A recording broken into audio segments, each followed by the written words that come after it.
Hamisan product. At tinitingnan ko ano yung product na yun, kung safe ba, kung walang pa bang problema sa pag-deliver ng product. At parang wala naman talagang nasira sa pag-deliver at maayos ang pag-deliver. At tinitingnan ko talaga na maayos.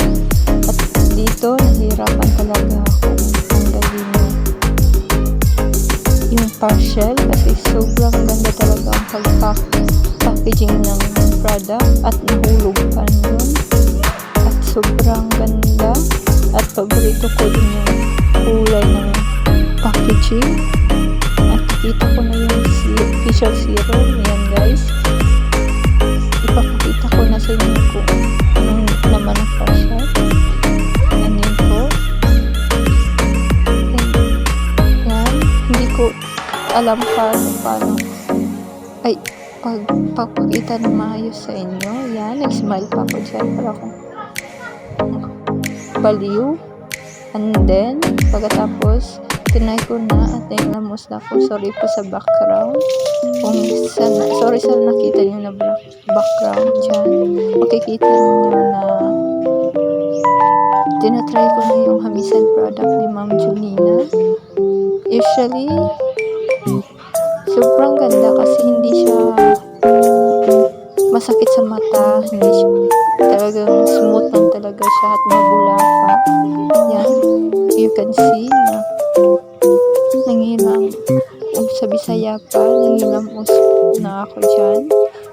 Yan, kung makikita ninyo na sobrang ginanon ko talaga yung soup ng Hamisan sa mukha ko para tingnan natin kung ano talaga kagandahan ng Hamisan product ni Ma'am Julina. So makikita ninyo yan, tapos na ako at yan, inayos ko pa, pinix ko pa yan para makalat yung sabon. Yan, parang ako balong para ako hindi nakakita, no? Kasi pumikit ako. Yan, sobrang ganda talaga ng Hamisan kasi hindi talaga siya masakit sa mata. Maayos lang talaga siya.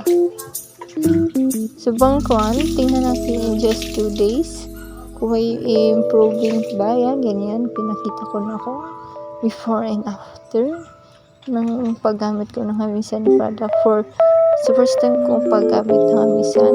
Para akong balo dyan, tumitingin pa sa kilid, sa kiliran ko. Ganyan. Nilamos pa ako ng yung moisturizer soap. Yung ginamit ko na sabon guys is moisturizer soap na yan. Yan, ganyan. Easy. Tumitingin pa ako sa camera. Para akong baliw. Yan na. Nahulog pa yung sabon. Pero guys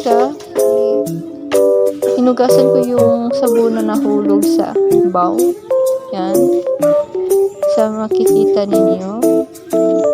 Ganyan. Patingin lang sa camera. Yan. Hinugasan ko na yung ginamitan ko na sabon. At pagtingin ko sa balde, wala palang laman. Hindi kumuha ko ng tubig sa ibang balde. Yan.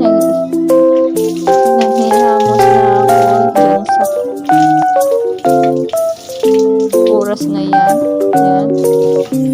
Guys, do not be mad sa ako guys kung yung voice over ko hindi talaga maganda kasi this is my first time. Yun lang po at maraming salamat sa pagkikinig at panunood. Thank you.